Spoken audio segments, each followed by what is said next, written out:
ರಾಜಕೀಯದಲ್ಲಿ ಭಾಗವಹಿಸಲು ನಿರಾಕರಿಸಿದ್ದಕ್ಕೆ ಒಂದು ದಂಡವೆಂದರೆ ನೀವು ನಿಮ್ಮ ಕೀಳಿರಿಮೆಯಿಂದ ಆಳಲ್ಪಡುತ್ತೀರಿ. ಅಭಿಪ್ರಾಯವು ಜ್ಞಾನ ಮತ್ತು ಅಜ್ಞಾನದ ನಡುವಿನ ಮಾಧ್ಯಮವಾಗಿದೆ. ಪ್ರೀತಿ ಒಂದು ಗಂಭೀರ ಮಾನಸಿಕ ಕಾಯಿಲೆ. ಪ್ರಜಾಪ್ರಭುತ್ವ ವೈವಿಧ್ಯತೆ ಮತ್ತು ಅವ್ಯವಸ್ಥೆಯಿಂದ ತುಂಬಿರುವ ಸರ್ಕಾರದ ಒಂದು ಆಕರ್ಷಕ ರೂಪವಾಗಿದೆ ಮತ್ತು ಸಮಾನರು ಮತ್ತು ಅಸಮಾನರಿಗೆ ಸಮಾನವಾಗಿ ಸಮಾನತೆಯನ್ನು ವಿತರಿಸುವುದು. ಪ್ರಾರಂಭವು ಕೆಲಸದ ಪ್ರಮುಖ ಭಾಗವಾಗಿದೆ. ಒಬ್ಬ ಮನುಷ್ಯನು ತನ್ನನ್ನು ತಾನು ವಶಪಡಿಸಿಕೊಳ್ಳುವುದು ಎಲ್ಲ ವಿಜಯಗಳಲ್ಲಿ ಮೊದಲು ಮತ್ತು ಉದಾತ್ತವಾಗಿದೆ. ಮಾನವ ನಡವಳಿಕೆಯು 3 ಮುಖ್ಯ ಮೂಲಗಳಿಂದ ಹರಿಯುತ್ತದೆ: ಬಯಕೆ, ಭಾವನೆ ಮತ್ತು ಜ್ಞಾನ.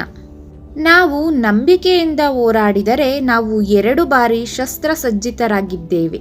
ಅತ್ಯಧಿಕ ಸಂಪತ್ತು ಎಂದರೆ ಅಲ್ಪ ಸ್ವಲ್ಪ ತೃಪ್ತರಾಗಿ ಬದುಕುವುದು. ಮನುಷ್ಯನ ಅಳತೆ ಎಂದರೆ ಅವನು ಶಕ್ತಿಯಿಂದ ಏನು ಮಾಡುತ್ತಾನೆ.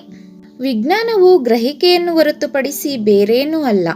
ಖಾಲಿ ಪಾತ್ರೆಯು ದೊಡ್ಡ ಶಬ್ದವನ್ನು ಮಾಡುತ್ತದೆ. ಖಗೋಳಶಾಸ್ತ್ರವು ಆತ್ಮವನ್ನು ಮೇಲ್ಮುಖವಾಗಿ ನೋಡುವಂತೆ ಒತ್ತಾಯಿಸುತ್ತದೆ ಮತ್ತು ನಮ್ಮನ್ನು ಈ ಪ್ರಪಂಚದಿಂದ ಇನ್ನೊಂದಕ್ಕೆ ಕರೆದೊಯ್ಯುತ್ತದೆ.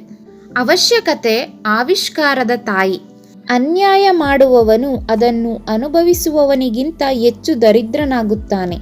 ಸ್ವಲ್ಪ ಕದಿಯುವವನು ಎಷ್ಟು ಕದಿಯುವನೋ ಅದೇ ಆಸೆಯಿಂದ ಕದಿಯುತ್ತಾನೆ, ಆದರೆ ಕಡಿಮೆ ಶಕ್ತಿಯಿಂದ. ಒಳ್ಳೆಯದನ್ನು ಪುನರಾವರ್ತಿಸುವುದರಿಂದ ಯಾವುದೇ ಹಾನಿ ಇಲ್ಲ. ಜೀವನವು ಆಟದಂತೆ ಬದುಕಬೇಕು.